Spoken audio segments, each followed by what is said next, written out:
Shalom സഹോദരങ്ങളെ, സുക്കോത്ത് അഥവാ കൂടാര തിരുനാളിലൂടെ കടന്നു പോവുകയാണ് നാം. 5786 തീഷ്റ മാസം 15-ാം തീയതി മുതൽ 22-ാം തീയതി വരെ, അതായത് നമുക്കാണെങ്കിൽ ഈ ഒക്ടോബർ 7-ാം തീയതി മുതലാണ് കൂടാര തിരുനാൾ സ്റ്റാർട്ട് ചെയ്ത് നമ്മളിപ്പോൾ കൂടാര തിരുനാൾ ആഘോഷിച്ചുകൊണ്ട് കടന്നു പോകുന്ന സമയമാണിത്. ഞാനിപ്പോൾ എൻ്റെ കൂടാരത്തിലാണ് ഇരിക്കുന്നത്. ലേവ്യരുടെ പുസ്തകം 23-ാമത്തെ അധ്യായം 33 മുതൽ 36 വരെ വായിച്ചാൽ അറിയാം, മോശയോട് ദൈവം പറഞ്ഞു കൊടുത്ത നാം തീർച്ചയായും ആചരിക്കേണ്ട ഒരു ഫീസ്റ്റാണ് സുക്കോത്ത്. അവിടെ പറയുന്നു, 7-ാം മാസം 15-ാം തീയതി മുതൽ 7 ദിവസം കൂടാരപ്പെരുന്നാൾ ആകുന്നു. 1-ാം ദിവസവും 8-ാം ദിവസവും നിനക്ക് ശബത്ത് പോലെ ആയിരിക്കണം. എന്നാൽ ക്രിസ്ത്യാനിക്ക് പുരോഹിതനോ ആരും ഇത് പറഞ്ഞു കൊടുക്കാത്തതിനാൽ ഇതിനെക്കുറിച്ച് അറിവുണ്ടാവില്ല. അതിനാൽ തന്നെ ഇപ്പോൾ കൂടാരത്തിലാണ് ഞാൻ ഇരിക്കുന്നത് എന്ന് പറയുമ്പോൾ ക്രിസ്ത്യാനികൾ ചിരിക്കുന്നുണ്ടാവാം. അവർക്കറിയില്ല എന്താണ് കൂടാര തിരുനാൾ എന്ന്. അപ്പോൾ ഇന്നത്തെ എൻ്റെ വിഷയത്തിലേക്ക് കടക്കുന്നതിന് മുൻപ് ഞാൻ ബ്രീഫായിട്ട് എന്താണ് സുക്കോട്ട് അല്ലെങ്കിൽ എന്താണ് കൂടാര തിരുനാൾ എന്ന് ജസ്റ്റ് ഞാൻ പറഞ്ഞു തരാം. സുക്കോത്ത് അഥവാ കൂടാര തിരുനാൾ എന്ന് പറഞ്ഞാൽ ക്രിസ്ത്യാനി കേട്ടിട്ടുണ്ടോ? പുതിയ നിയമത്തിൽ ക്രിസ്ത്യാനി കേട്ടിട്ടുള്ള 2 ഭാഗങ്ങളുണ്ട്. അതെവിടെയാ? മത്തായിയുടെ സുവിശേഷം 17:4 പറയുന്നുണ്ട്, അവിടെ യേശുവായുടെ രൂപാന്തരീകരണ സമയത്ത് പത്രോസ്ലീഹയ്ക്ക് ആ വെപ്രാളം കാരണം എന്താണ് പറയേണ്ടതെന്ന് ഉള്ള ആ ബോധം, എന്താ പറയുക, ആ വെപ്രാളത്തിൽ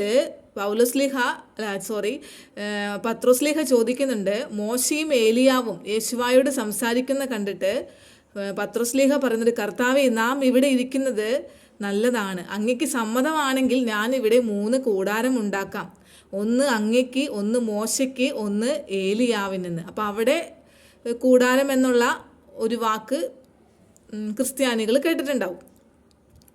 പത്രോസ്ലീഹ താൻ എന്താ പറയുന്നതെന്ന് പോലും അറിയാതെ വിളിച്ചു പറഞ്ഞ വാക്കാണ്. ആ ഒരു രൂപാന്തരീകരണം കണ്ടപ്പോൾ പെട്ടെന്നുള്ള ആ ഒരു അത്ഭുതത്തിൽ.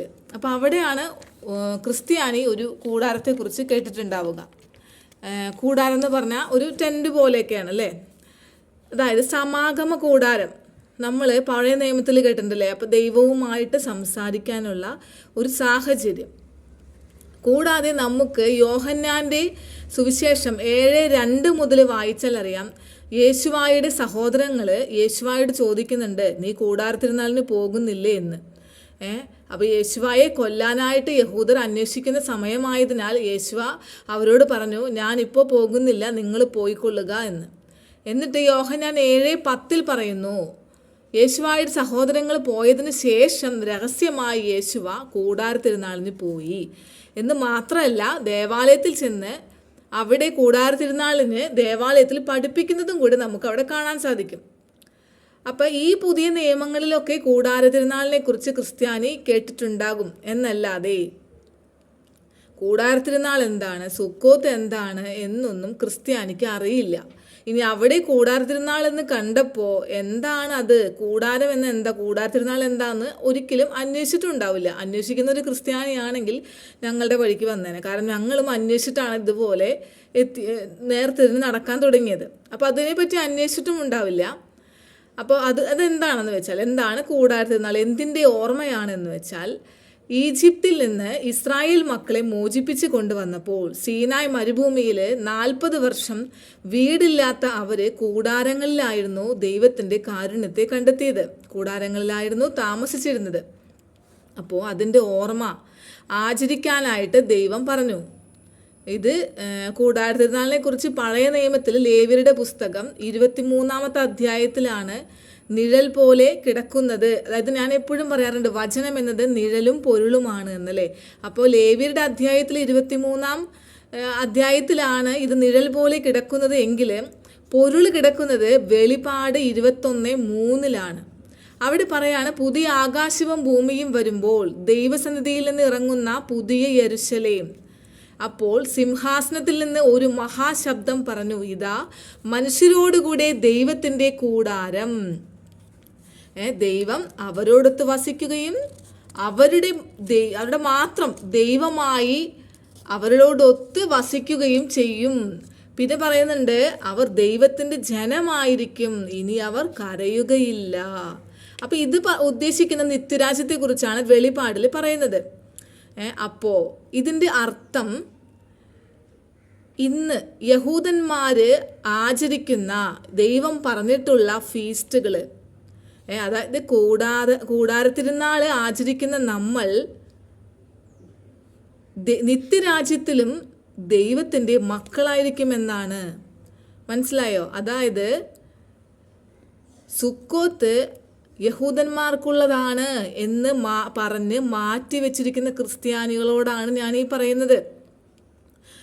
ക്രിസ്ത്യാനി യഹൂദനില്ലാതെ വേരായ യേശുവായിൽ നിന്ന് വെള്ളവും വളവും വലിച്ചെടുക്കാൻ ബഡ് ചെയ്ത് വെച്ചിരിക്കുന്ന കാട്ടൊലിവായ നമുക്ക് പറ്റില്ല യഹൂദനില്ലാതെ. അപ്പോൾ ദൈവം പറഞ്ഞിട്ടുള്ള ഈ ഫീസ്റ്റുകൾ, ഈ തിരുനാളുകൾ, കൂടാര തിരുനാളൊക്കെ ആചരിക്കണം.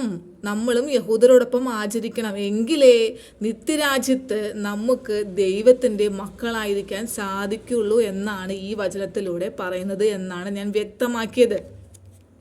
അപ്പോൾ ഇതൊക്കെയാണ് കൂടാര തിരുനാൾ അഥവാ സുക്കോത്തിൻ്റെ പ്രത്യേകതകൾ. അത് ഒക്ടോബർ 7 സ്റ്റാർട്ട് ചെയ്തു. ഒക്ടോബർ 7 കേൾക്കുമ്പോൾ തന്നെ ഒരു കാര്യം കൂടി ഞാൻ ഇതിനോടൊപ്പം പറയാൻ ആഗ്രഹിക്കുകയാണ്. 2023 ഒക്ടോബർ 7 നമ്മൾ ഒരിക്കലും മറക്കരുത്. ഇസ്രായേലിനെ മറന്നുള്ള ഒരു കളിയുമില്ല. ഇസ്രായേലിനെ മറക്കുന്നെങ്കിൽ നിൻ്റെ വലം കൈ മറന്നു പോകട്ടെ എന്നാണ് പറയണേ, അല്ലേ? അപ്പോൾ ഇസ്രായേൽ 2023 ഒക്ടോബർ 7 ഉണ്ടായ ഹമാസ് തീവ്രവാദത്തിൻ്റെ ആ ഒരു സാത്താൻ്റെ നരയാട്ട് നമ്മൾ കണ്ടതാണ്. ഇപ്പം അതിനെ പറ്റിയാണ് സോഷ്യൽ മീഡിയയിൽ ഗാസയെ പറ്റി കുറേ പേര് അവിടുത്തെ കുഞ്ഞുങ്ങൾ മരിച്ചു പോകണമെന്ന് പറഞ്ഞ് എന്താ പറയുക കരഞ്ഞുകൊണ്ട് നടക്കുന്നു. ആ മക്കളുടെ പേരുകൾ വായിക്കാൻ കുറേ സെലിബ്രിറ്റികളും കാശൊക്കെ വാങ്ങിയിട്ട്. എന്നാൽ ഇസ്രായേലിൽ മരിച്ച കുഞ്ഞുങ്ങൾക്കായാലും ഇപ്പോൾ ക്രിസ്ത്യാനികളെ കൂട്ടക്കൊല ചെയ്യുന്ന നൈജീരിയ, സിറിയ പോലുള്ള സ്ഥലങ്ങളിലായാലും അതൊന്നും കാണാനും മീഡിയാസും ആ കുഞ്ഞുങ്ങൾക്ക് അവരൊന്നും കുഞ്ഞുങ്ങളല്ലേ, ആ കുഞ്ഞുങ്ങൾക്കും സ്ത്രീകൾക്കും വേണ്ടി കരയാനും ആരുമില്ല. അതാണ് ഈ ലോകം പോകുന്ന പോക്ക്. അപ്പോൾ ഞാൻ പറഞ്ഞു വന്നത്, 7 നമ്മൾ കൂടാരത്തിരുന്നാൾ സ്റ്റാർട്ട് ചെയ്തപ്പോൾ ഞങ്ങളും ഓർത്തത് ആ ഒക്ടോബർ 7 ആയിരുന്നു. ഇസ്രായേലിൻ്റെ കണ്ണീരിൻ്റെ ദിനങ്ങൾ 2 വർഷം കഴിഞ്ഞ് ഇന്ന് എത്തി നിൽക്കുമ്പോൾ അതിന് മറുപടിയായിട്ടുള്ള വചനമാണ് സെഫന്യാവ് 2:4. അത് നിവൃത്തിയായി നിൽക്കുന്ന ഒരു അവസ്ഥയാണ് ഇപ്പോൾ. എന്താണ് സെഫന്യാവ് 2:4? ഗസ നിർജ്ജനമാകും, അസ്കലോൺ ശൂന്യമായി തീരും, അസ്തോദിനെ അവർ മധ്യാഹ്നത്തിങ്കൽ നീക്കിക്കളയും, ജീവനുള്ള ദൈവത്തിൻ്റെ കോപം. അപ്പം ഇന്ന് നടക്കുന്ന കാര്യം 2 വർഷം ശേഷം ഗസ ഇന്ന് എന്തായിരിക്കുന്നു എന്നാണ് 2000 വർഷങ്ങൾക്ക് മുൻപ് എഴുതി വച്ചിരുന്നത് സെഫാനിയാവ് 2:4. അപ്പോൾ നിങ്ങളൊന്ന് ചിന്തിച്ച് നോക്കിയേ, ഒരു അത്ഭുതവും നിങ്ങൾക്ക് തോന്നുന്നില്ലേ? ദൈവഭയമില്ലാത്ത ക്രിസ്ത്യാനിയെ നിങ്ങൾക്ക് ഒരു പേടിയും തോന്നുന്നില്ലേ? ഇന്ന് നടക്കുന്ന കാര്യങ്ങൾ 2000 വർഷങ്ങൾക്ക് മുൻപ് ബൈബിളിൽ എഴുതി വെച്ചിട്ടുണ്ട് എങ്കിൽ എത്രത്തോളം അഡ്വാൻസ്ഡ് ആണ് നമ്മുടെ ബൈബിള്. ചിലർ ചോദിക്കൂലേ, നിങ്ങൾക്കൊക്കെ തോന്നലാണ്, നിങ്ങൾക്ക് ഭ്രാന്താണ്, നിങ്ങൾക്ക് നിങ്ങളുടെ മനസ്സിൽ തോന്നുന്ന തോന്നലുകളാണ്, എവിഡൻസ് എവിടെ ചോദിക്കുന്നവരുണ്ട് ഒരുപാട് പേരില്ലേ, ശാസ്ത്രത്തിൻ്റെ പിന്നാലെ പോകുന്ന കുറേ പേരില്ലേ. അപ്പോൾ ഇതാണ് ഏറ്റവും വലിയ എവിഡൻസ്. 2000 വർഷങ്ങൾക്ക് മുൻപ് തിരുവചനത്തിൽ എഴുതി വെച്ച കാര്യങ്ങൾ ഇപ്പോൾ നടന്നുകൊണ്ടിരിക്കുന്നു എങ്കിൽ ഒരു അത്ഭുതവും തോന്നുന്നില്ലേ ക്രിസ്ത്യാനിക്ക്? ഈ ഒരു ദിനം ക്രിസ്ത്യാനിയെ ദൈവത്തിൻ്റെ കോപം നിങ്ങൾക്ക് നേരെയും വരും. Be careful. അപ്പം ഞാൻ വിഷയത്തിലോട്ട് വരാം. ഞാനിന്ന് പറയാൻ പോകുന്നത് അതിനെപ്പറ്റിയല്ല. പക്ഷേ കഴിഞ്ഞ ശബത്ത് കഴിഞ്ഞിട്ട് ഈ ശബത്തിൻ്റെ ഇടയ്ക്കായിരുന്നു ഒക്ടോബർ 7. അപ്പം എൻ്റെ സഹോദരങ്ങളെ പറ്റി പറഞ്ഞില്ല എങ്കിൽ ഞാൻ ഇസ്രായേലിനെ മറക്കുന്നതിന് തുല്യമാണ്. അതൊരിക്കലും ഇടവരാൻ പാടില്ല. അതുകൊണ്ട് ഞാൻ അതും കൂടെ ഓർമ്മിപ്പിച്ചു എന്നേ ഉള്ളൂ. ഗസയിലെ കുഞ്ഞുങ്ങൾക്ക് വേണ്ടി കരയുന്നവർ ഇതും ശ്രദ്ധിച്ചാൽ കൊള്ളാം. ഇനി ഞാൻ ഇന്ന് പറയുന്നത് ദൈവം നൽകിയ 10 കൽപ്പനകളെ കുറിച്ചാണ്. 10 കൽപ്പന എന്ന് കേൾക്കുമ്പോൾ ക്രിസ്ത്യാനി പ്രത്യേകിച്ച് റോമൻ കത്തോലിക്കർ സഭ പഠിപ്പിച്ച, കാണാപാഠം പഠിപ്പിച്ച ആ 10 കൽപ്പനയാണ് ഓർക്കുക. എന്താ പറയുക അച്ഛന്മാർ, എല്ലാ മാസവും കുമ്പസാരിക്കുമ്പോൾ 10 കൽപ്പന ഓരോന്നും പറഞ്ഞ് മനസ്സിൽ പറഞ്ഞ് എന്തെങ്കിലും തെറ്റിയിട്ടുണ്ടോ എന്ന് ചിന്തിച്ചുകൊണ്ട് പാപമേറ്റു പറയും എന്നാണ് ചെറുപ്പം മുതലേ പുരോഹിതന്മാർ പഠിപ്പിക്കുക. ഏത് 10 കൽപ്പന? 10 കൽപ്പന അവർ പഠിപ്പിച്ചെന്ന സഭയിലെ 10 കൽപ്പന, അല്ലാണ്ട് പുറപ്പാട് 20 10 കൽപ്പനയല്ല. പാവം ക്രിസ്ത്യാനിക്ക് അറിയില്ല തങ്ങൾ കാണാപ്പാഠം പഠിച്ച 10 കൽപ്പനയും ബൈബിളിൽ പറഞ്ഞിട്ടുള്ള 10 കൽപ്പനയും വ്യത്യാസമുണ്ട് എന്ന്. ഞാനത് ആദ്യം കേട്ടപ്പോൾ ഓടിപ്പോയി നോക്കി, പുറപ്പാട് 20 നോക്കിയപ്പോൾ അന്തം വിട്ടുപോയി. പുറപ്പാട് 21 നിങ്ങൾ വായിച്ചു നോക്കി. അതിൽ പറയുന്ന 10 കൽപ്പനയാണോ നിങ്ങൾ പഠിച്ചതെന്ന്? അതിലുണ്ടായിരുന്ന 2ാമത്തെയും 4ാമത്തെയും കൽപ്പന എവിടെ? ക്രിസ്ത്യാനിയിൽ നിന്ന് മുക്കി.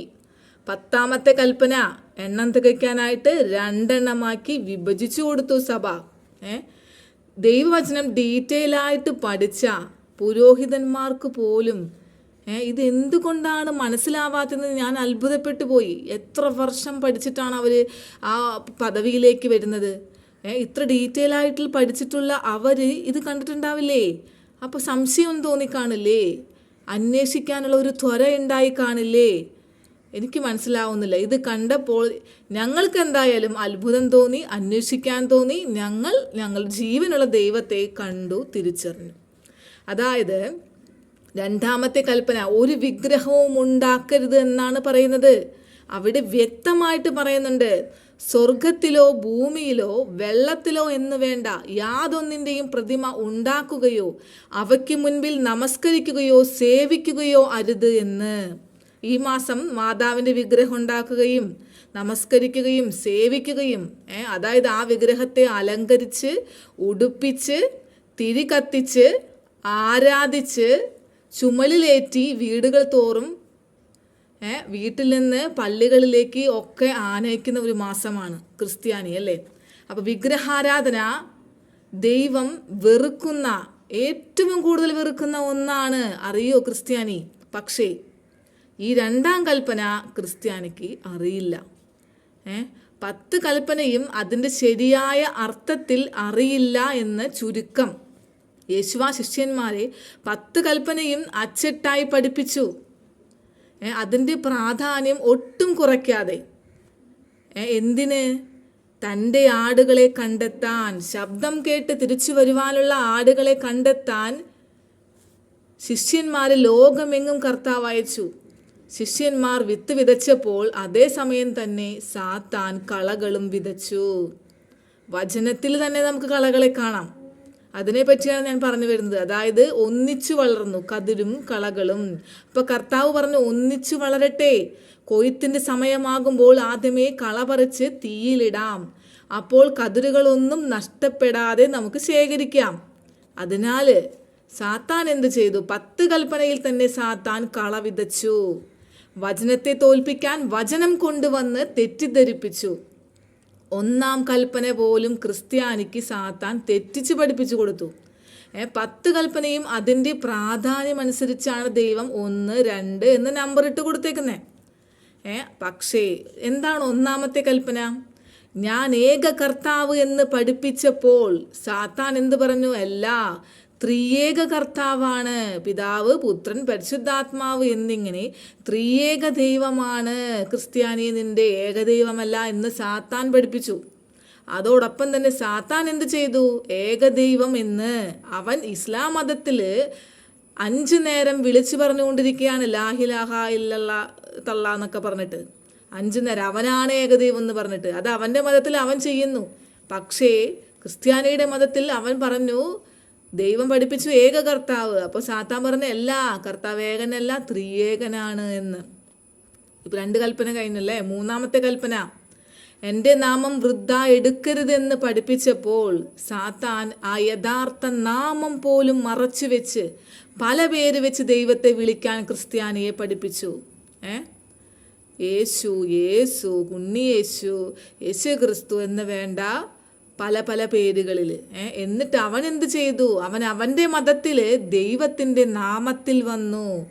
786 എന്ന നമ്പർ, യഹൂദൻ ദൈവത്തെ സൂചിപ്പിക്കാൻ എഴുതുന്ന നമ്പർ, ആ നമ്പറിലൂടെ ബിസ്മില്ലാ ഖുറാനിൽ, അപ്പം ആ നമ്പറിലൂടെ, അതാണ് സാത്താൻ ദൈവനാമത്തിൽ വരുമെന്ന് ബൈബിളിൽ പറയുന്നത്. അപ്പം യഥാർത്ഥ നാമം ഇന്നും അറിയാത്ത ക്രിസ്ത്യാനി പല പേരിട്ട് അപ്പനെ വിളിക്കുകയാണ്. എന്താ അപ്പം യഥാർത്ഥ പേര്? യേശു എന്നുള്ളിടത്ത് യേശുവാ എന്ന് തിരുത്തി വായിക്കണം. ബൈബിൾ വായിക്കുമ്പോൾ യഥാർത്ഥത്തിൽ യേശുവിൻ്റെ പേര് യേശുവാ എന്നായിരുന്നു. യേശുവാ ഹീബ്രു പേര് യേശുവാ എന്ന് വെച്ചാൽ മലയാളം പേര് മാറുമോ? ഇല്ലല്ലോ. ഏത് ഭാഷയിലായാലും പേര് തന്നെയല്ലേ. മനുഷ്യരായ നമുക്ക് പോലും അങ്ങനെ ആകുമ്പോൾ ദൈവത്തിൻ്റെ പേര് മാറ്റാൻ പാടുണ്ടോ? അപ്പോൾ യേശുവാ എന്ന് നമ്മൾ അവിടെ പറയണം. ഇനി യേശു ക്രിസ്തു എന്നുള്ളിടത്ത് ഉത്ഥാനത്തിന് ശേഷം യഹോശ്വാഹ് മസിഹാഹ് എന്ന് പറയണം. അതുപോലെ യഹോവ എന്ന വാക്കും ബൈബിളിലുള്ളത് ഉച്ചരിക്കാൻ പാടില്ല. അവിടെ അദോന എന്ന് നമ്മൾ ഉച്ചരിക്കണം. അപ്പോൾ ഇത് അറിയണം ക്രിസ്ത്യാനി, എന്താണ് സ്വന്തം അപ്പൻ്റെ യഥാർത്ഥ പേര് എന്ന് ഇനിയെങ്കിലും അറിയണം. ഞാൻ സംസാരിക്കുമ്പോൾ പലരും എന്നോട് ചോദിക്കും, യേശുവേ അതാരാ എന്ന് ചോദിക്കും. എന്ത് നാണക്കേടാ! ഇസ്രായേലിൻ്റെ ദൈവത്തെ ഇഷ്ടമാണ്, ഇസ്രായേലിൻ്റെ നാഥനെ ഇഷ്ടമാണ്, ഇസ്രായേലിന് ഇഷ്ടമല്ല. ഇസ്രായേലിൻ്റെ നാഥനെയാണ് നിങ്ങൾ ആരാധിക്കുന്നതെങ്കിൽ ഇസ്രായേലിൻ്റെ നാഥൻ്റെ പേര് പഠിക്കേണ്ടേ ആദ്യം തന്നെ. അല്ലാണ്ട് പല പേരിട്ട് വിളിക്കാൻ പാടുണ്ടോ? യേശുവാ എന്നാണ് യേശുവിൻ്റെ യഥാർത്ഥ പേര്. ഇനി 3 കൽപ്പന കഴിഞ്ഞു. 4ാമത്തെ കൽപ്പന ശബാത്ത് ആചരിക്കണമെന്ന് പഠിപ്പിച്ചപ്പോൾ, ശബാത്ത് എന്ന് ഹീബ്രുവിലാണ്, മലയാളത്തിൽ ശനിയാഴ്ച. അപ്പം ശനിയാഴ്ച ആചരിക്കണം എന്നാണ് 4ാമത്തെ കൽപ്പന. അപ്പോൾ അത് ട്രാൻസ്ലേഷൻ, അതായത് അത് മാറ്റി എന്താക്കി പഠിപ്പിച്ചു? യേശു ഉയർത്തെഴുന്നേറ്റത് സൺഡേ ആണ് എന്ന് പറഞ്ഞ് ഞായറാഴ്ച ആണ് കർത്താവിൻ്റെ ദിവസം എന്ന് ക്രിസ്ത്യാനിയെ പഠിപ്പിച്ചു. അതായത് ദൈവത്തിൻ്റെ വാക്കിനേക്കാളും സഭയ്ക്ക് വില കൊടുത്തു. മനസ്സിലായോ? ശരിക്കും ശബാത്ത് ആചരിക്കണം എന്ന് പറഞ്ഞാൽ ശനിയാഴ്ച ആചരിക്കണം. ബൈബിളിൽ നോക്കിയിട്ടുണ്ടെങ്കിൽ ഈ ഒരു ദിവസത്തിൽ മാത്രമേ പ്രാധാന്യമുള്ളൂ. ബാക്കിയെല്ലാം ഇപ്പം നമ്മൾ തീശ്ര മാസം എത്ര തിരുനാളുകൾ നമ്മൾ ആഘോഷിച്ചു അല്ലേ? അപ്പോൾ അതിന് മാസങ്ങളിൽ ഇന്ന ദിവസം എന്നാണ്. പക്ഷെ ഈ ആഴ്ചയ്ക്ക് ദിവസത്തിന് പ്രാധാന്യം കൊടുത്ത് ശനിയാഴ്ചയ്ക്ക് മാത്രമാണ്. പക്ഷേ അതെന്താക്കി? അത് സാബത്ത് എന്ന പേരിലേക്ക്, അതിന് ട്രാൻസ്ലേഷനിൽ മാറ്റമില്ല, സാബത്ത് എന്ന പേരിലേക്ക്. അപ്പോൾ സാബത്ത് ആചരിക്കണം എന്ന് കേട്ടപ്പോൾ ക്രിസ്ത്യാനി അതെന്തോ ഒരു സംഗതിയാണ്, അത് യഹൂദന് പറഞ്ഞിട്ടുള്ളതാണ്, ഞങ്ങൾക്ക് പറഞ്ഞിട്ടുള്ളതല്ല എന്ന് ചിന്തിക്കാൻ വേണ്ടിയിട്ട് ശനിയാഴ്ച ആചരിക്കണമെന്ന ആ 4ാമത്തെ കൽപ്പന മാറ്റി സാബത്ത്, അതും ഞായറാഴ്ചയാണ് എന്ന് ആക്കി. അപ്പോൾ ഇവിടെയാണ് ക്രിസ്ത്യാനിക്ക് ചതിവ് പറ്റിയത്. സൺഡേ, സൂര്യൻ്റെ ദിവസം, സൂര്യാരാധനയ്ക്ക് വേണ്ടിയിട്ട് എല്ലാവരും പള്ളിയിലേക്ക് ഓടും. അപ്പോൾ ഈ 5 കൽപ്പന കഴിഞ്ഞു. ഇനി 5 മുതലുള്ള കൽപ്പനകൾ പിന്നെ ഏത് മനുഷ്യൻ്റെ കണ്ണിലും തെറ്റ് തന്നെയാണ്. നമുക്ക് അത് കേട്ടാൽ തന്നെ അറിയാം തെറ്റ് തന്നെയാണ്. അപ്പോൾ അതിന് മാറ്റമില്ല.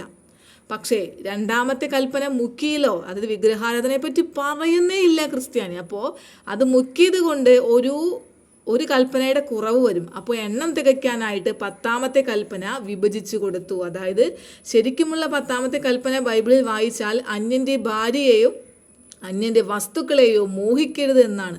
അത് തിരിച്ചു കൊടുത്തു. അന്യൻ്റെ ഭാര്യയെ മോഹിക്കരുത്, അന്യൻ്റെ വസ്തുക്കൾ മോഹിക്കരുത്. കാരണം 10 ആക്കണമല്ലോ. അപ്പോൾ ഇതാണ് യഥാർത്ഥത്തിലുള്ള 10 കൽപ്പനകൾ. പുറപ്പാട് 20 ഇപ്പോൾ തന്നെ വായിച്ചു നോക്ക് ക്രിസ്ത്യാനി. ദൈവത്തിനോട്, നിൻ്റെ അപ്പനോട് എന്തെങ്കിലും പ്രതിബദ്ധത നിനക്ക് ഉണ്ടെങ്കിൽ നീ അതൊന്ന് വായിക്ക്. ഇനി പുതിയ നിയമത്തിലേക്ക് വന്നപ്പോൾ ഈ 10 കൽപ്പനയും ചുരുക്കി 2 കൊടുത്തു. അതായത് ഇപ്പോൾ 2 കൽപ്പനയുള്ള ക്രിസ്ത്യാനിക്ക് 10 കൽപ്പന മറന്നു. യേശുവ പറഞ്ഞത് തെറ്റായി പഠിപ്പിച്ച് 10 കൽപ്പനയ്ക്ക് പകരം ഈ 2 കൽപ്പന പഠിച്ചാൽ മതി എന്നാണ് പുതിയ തലമുറയ്ക്ക്, അല്ലെങ്കിൽ പുതിയ നിയമത്തിൽ ഇങ്ങനെയാണ് എന്ന് പറഞ്ഞു കൊടുത്തു പുരോഹിതൻ. എന്ത്? 1 ദൈവത്തെ സ്നേഹിക്കണം, 2 അയൽക്കാരനെ സ്നേഹിക്കണം. അയൽക്കാരനെന്ന് പറഞ്ഞാൽ ഇപ്പോൾ ക്രിസ്ത്യാനി സാത്താനെ ആണ് സ്നേഹിച്ചുകൊണ്ടിരിക്കുന്നത്, സാത്താനെ സ്നേഹിക്കണം. പക്ഷേ ഇതിൽ ഒളിഞ്ഞു കിടക്കുന്ന വലിയൊരു രഹസ്യമുണ്ട്. എന്താണ് യേശുവ ഉദ്ദേശിച്ചത്, എന്താണ് അന്ന് നടന്നത്, അത് പോയി ചിന്തിച്ചാൽ, അത് പോയി വായിച്ചാൽ നമുക്ക് വ്യക്തമായിട്ട് മനസ്സിലാകും. അതായത് ഈ 10 കൽപ്പന തന്നെയാണ് ഒട്ടും പ്രാധാന്യം കുറയ്ക്കാതെ ഈ 2 എണ്ണമാക്കി കൊടുത്തത്. അതായത് നമ്മൾക്ക് 3 ഭാഗത്ത്, ലൂക്ക 10-ാം അധ്യായം 27-ാം വാക്യം, മത്തായി 22-ാം അധ്യായം 37-ാം വാക്യം, മർക്കോസ് 12, 28, 37, ഇവിടെ ഒക്കെ ആണ് നമ്മൾക്ക് ഈ ഭാഗം കാണാൻ പറ്റുക. ഏത്? ലൂക്ക 10-ാം അധ്യായം 27-ാം വാക്യം. അതായത് ഒരു ന്യായശാസ്ത്രി നിത്യജീവന് അവകാശിയായി തീരാൻ എന്ത് ചെയ്യണം എന്ന് പരീക്ഷിക്കാൻ ചോദിച്ചു എന്നാണ് അവിടെ എഴുതിയേക്കുന്നത്. ഇനി മത്തായിയുടെ സുവിശേഷം 22-ാം അധ്യായത്തിൽ എഴുതിയേക്കുന്നത്, സദ്ദൂക്യരെ മിണ്ടാതാക്കിയിട്ട് അത് കേട്ടിട്ട് പരീശന്മാർ ഒരു വൈദികനെ അയച്ചു. എന്തിന്? ഗുരു ന്യായപ്രമാണത്തിൽ ഏത് കൽപ്പനയാണ് വലുത് എന്നാണ് ആ വൈദികൻ അവിടെ ചോദിച്ചത്. ഇനി മർക്കോസിന്റെ സുവിശേഷം 12-ാം അധ്യായത്തിൽ ശാസ്ത്രിമാരിൽ ഒരുവൻ പരീക്ഷിക്കാൻ എല്ലാറ്റിലും മുഖ്യ കൽപ്പന ഏത് എന്ന് ചോദിച്ചു. അപ്പോൾ ഈ 3 സന്ദർഭവും വായിച്ചാൽ നമുക്ക് എന്ത് മനസ്സിലാക്കാം? ഈ ചോദ്യം ചോദിച്ചവൻ ഒരു നിസ്സാരക്കാരനല്ല. അതായത് ഇന്നത്തെ ലോയർ, ജഡ്ജി എന്നൊക്കെ പറയുന്നത് പോലെ, അതായത് ന്യായപ്രമാണം അരച്ച് കലക്കി കുടിച്ച ഒരുവനാണ്. പരീക്ഷിക്കാൻ എന്ന് 3 അവിടെ എഴുതി വെച്ചിട്ടുണ്ട്. പരീക്ഷിക്കാൻ, വാക്കിൽ കൊടുക്കാൻ ചോദിച്ച ചോദ്യമാണ്. പക്ഷെ അവർ തോറ്റുപോയി. യേശുവ ബുദ്ധിപൂർവ്വം മറുപടി പറഞ്ഞു. എന്താണ് മറുപടി പറഞ്ഞത്? ഏറ്റവും മുഖ്യ കൽപ്പന, ഇസ്രായേലേ കേൾക്ക, നമ്മുടെ ദൈവമായ കർത്താവ് ഏക കർത്താവ്. നിന്റെ ദൈവമായ കർത്താവിനെ നീ പൂർണ്ണ ഹൃദയത്തോടും പൂർണ്ണ ആത്മാവോടും പൂർണ്ണ മനസ്സോടും പൂർണ്ണ ശക്തിയോടും സ്നേഹിക്കണം എന്നാണ് കർത്താവ് അവിടെ പറഞ്ഞത്. 2-ാമത്തെ കൽപ്പന, നിന്റെ കൂട്ടുകാരനെ നിന്നെ പോലെ തന്നെ സ്നേഹിക്കണം. അവിടെ ആ കൂട്ടുകാരന് ഒരു പ്രാധാന്യമുണ്ട്. നിന്റെ കൂട്ടുകാരനെയാണ് നിന്നെ പോലെ സ്നേഹിക്കണം എന്ന് പറഞ്ഞ, സാത്താൻ വരുമ്പോൾ സ്നേഹിക്കാനല്ല പറഞ്ഞത്. പൊട്ട ക്രിസ്ത്യാനി, അത് മനസ്സിലാക്ക്. ഈ 2 കൽപ്പന, ഇതിലും വലുതായിട്ട് മറ്റൊരു കൽപ്പനയില്ല. അതായത് ഈ 10 കൽപ്പനയിൽ ഏത് കൽപ്പനയ്ക്കാണ് പ്രാധാന്യം എന്ന് കർത്താവിനോട് ചോദിച്ചതിന് മുഖത്തടിച്ച പോലത്തെ ഒരു ഉത്തരം, അതാണ് ഈ 2 കൽപ്പനയിലും 10 കൽപ്പന ഒളിച്ചിരിക്കുന്നു. കർത്താവ് കൊടുത്ത ഈ 2 കൽപ്പനയിലും 10 കൽപ്പനയുണ്ട്. കൂടുതൽ ഡീറ്റെയിൽ ആയിട്ട് അത് എങ്ങനെയാണെന്ന് പറയാം. അതായത് ആദ്യത്തെ 5 കൽപ്പന ദൈവവുമായിട്ട് ബന്ധമുള്ളതാണ്. അതാണ് 1-ാമത്തെ ആയിട്ട് കർത്താവ് പറഞ്ഞു കൊടുത്തത്. 2-ാമത്തെ 5 കൽപ്പന മനുഷ്യനുമായിട്ട് ബന്ധമുള്ളതാണ്. അതാണ് യേശു പറഞ്ഞ 2-ാമത്തെ കൽപ്പന, ലാസ്റ്റത്തെ 5 കൽപ്പന.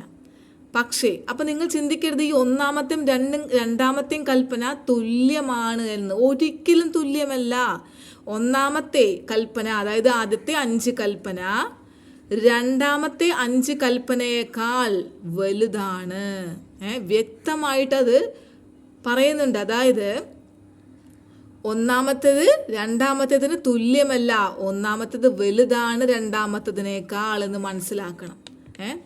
അന്ന് സംസാരിച്ചത് 10 കൽപ്പന തോട്ടിലെറിഞ്ഞിട്ട് നീ പുതിയതായിട്ട് ഈ 2 കൽപ്പന പഠിച്ചാൽ മതി എന്നല്ല കർത്താവ് പറഞ്ഞത്.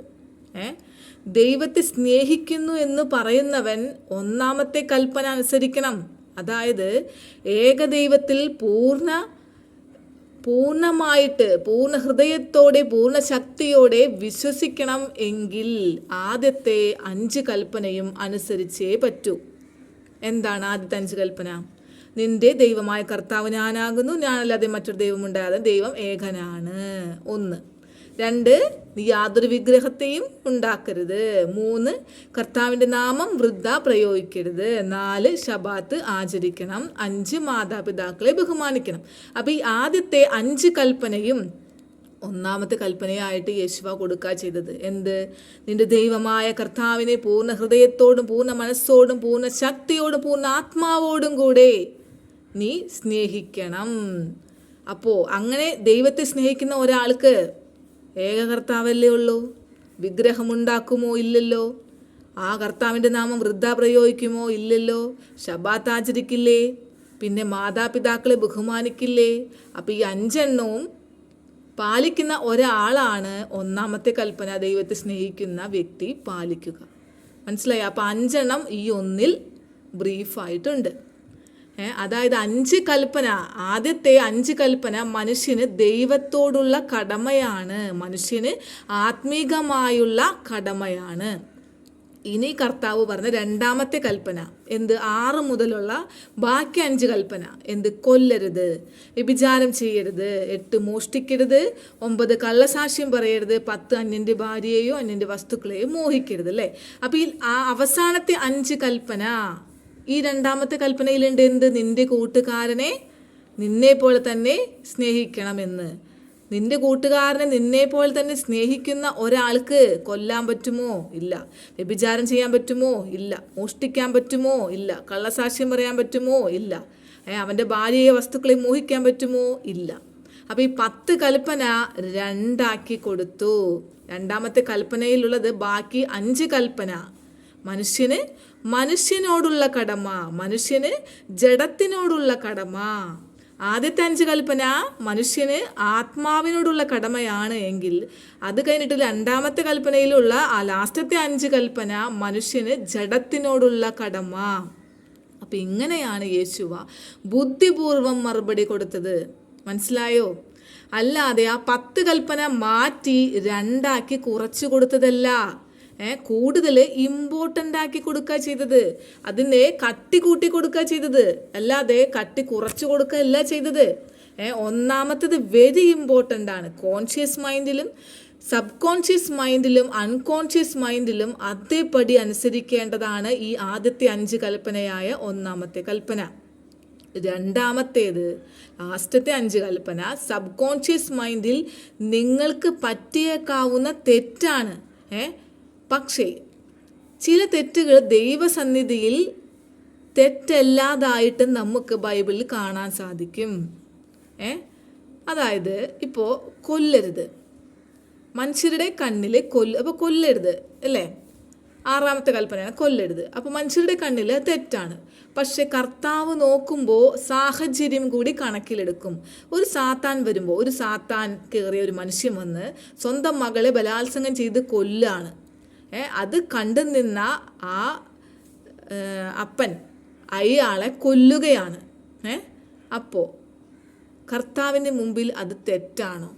മനുഷ്യരുടെ മുമ്പിൽ എന്താണ്? അത് കൊലയാണല്ലേ? പക്ഷെ ആ സാഹചര്യം കണക്കിലെടുത്ത് കർത്താവിൻ്റെ മുമ്പിൽ അത് തെറ്റല്ല. അത് നിങ്ങൾ മനസ്സിലാക്ക്.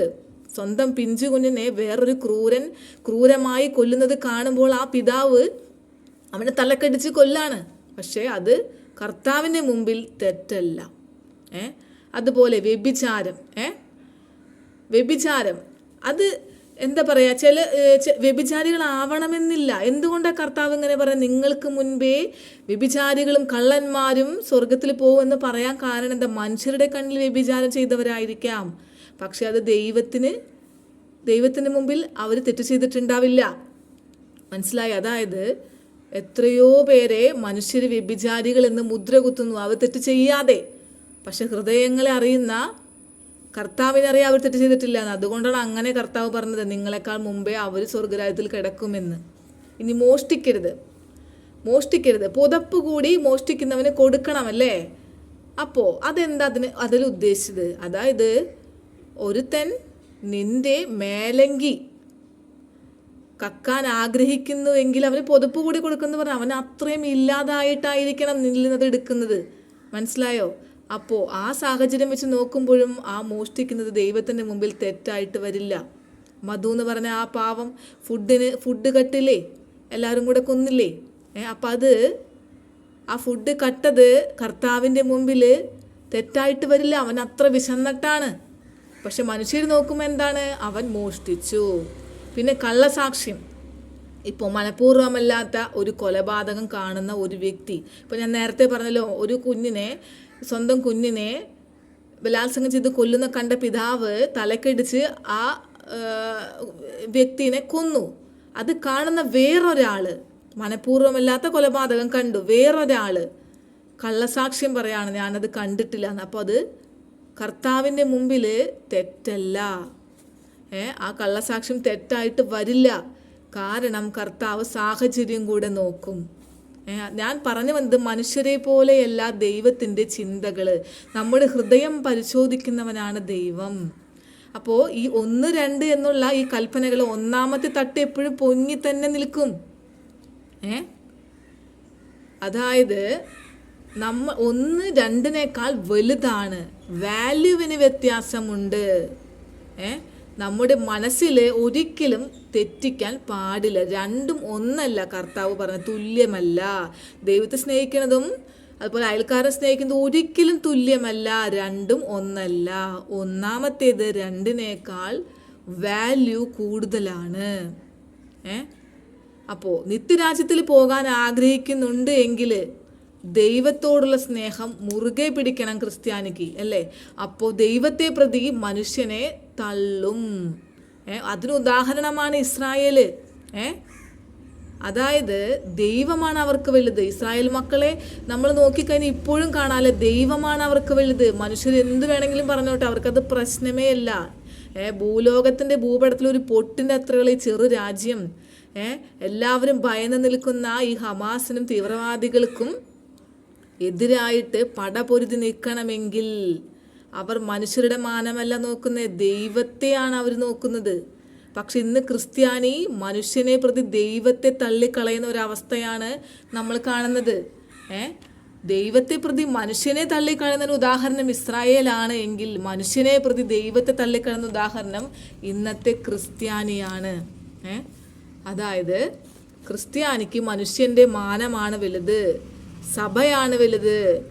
ദൈവം ഇന്നതാണ് പറഞ്ഞതെന്ന് വചനത്തിൽ കാണിച്ചു കൊടുത്താലും അതിനേക്കാളും വലുതാണ് മാനത്തിന്.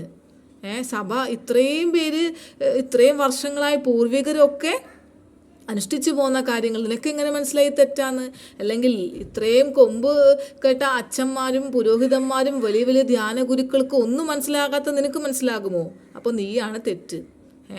ദൈവം ചെറിയ ആട്ടിൻകൂട്ടമേന്ന് ദൈവം വിളിക്കുന്നതല്ലേ. അപ്പോൾ ദൈവം തിരഞ്ഞെടുക്കപ്പെടുന്നവർ വളരെ കുറച്ചേ ഉണ്ടാവുള്ളൂ. ഞാൻ കഴിഞ്ഞ വീഡിയോയിൽ പറഞ്ഞല്ലോ, സ്വർഗത്തിലേക്കുള്ള വഴി ഞെരുക്കമുള്ളതും ഇടുങ്ങിയതുമാണ്, വിശാലമേറിയതാണ് നരകത്തിലോട്ടുള്ള വഴി. അപ്പോൾ വിശാലമേറിയ വഴിയിലൂടെ പോകണമോ അല്ലെങ്കിൽ ഞെരുക്കമുള്ള ചെറിയ ആട്ടിൻകൂട്ടത്തിൻ്റെ കൂടെ പോകണമോ എന്ന് ക്രിസ്ത്യാനിയെ നീ ചിന്തിക്ക്. നീ ആദ്യം ആ വചനം എടുത്തൊന്ന് പരിശോധിക്ക്, ഞങ്ങൾ പറയുന്നത് ശരിയാണോ എന്ന്.